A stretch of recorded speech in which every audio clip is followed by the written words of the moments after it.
In the final practice session before qualifying for the 2018 Russian Grand Prix, the pink-striped Pirelli Hypersofts were order of the day, as the field looked to set up their cars for ultimate speed. Lewis Hamilton set a new track record, beating Sebastian Vettel's 2017 pole time to top the timesheets with a little guidance from engineer Bono. So the line you used on turn 7 last lap would probably be investigated, so just to keep an eye on that. Turn 8 is probably the area for biggest improvement, but it's not much.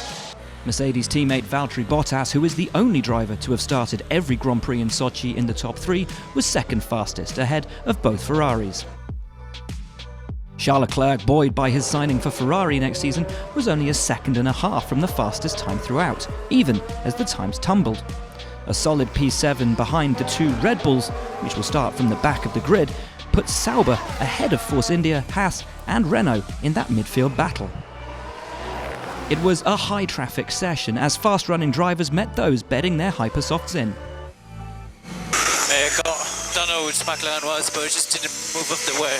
And there were a few close calls, including this unsighted miss as Vettel exited the pit lane. Drivers were pushing the track limits throughout, which means we might see some upsets when stewards enforce the rules strictly in qualifying.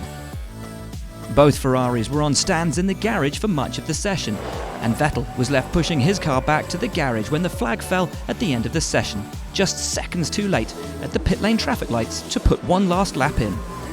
They'll want to get their timing right in Q3 though. Mercedes will be unlikely to give them a second chance on a circuit traditionally dominated by the Silver Arrows.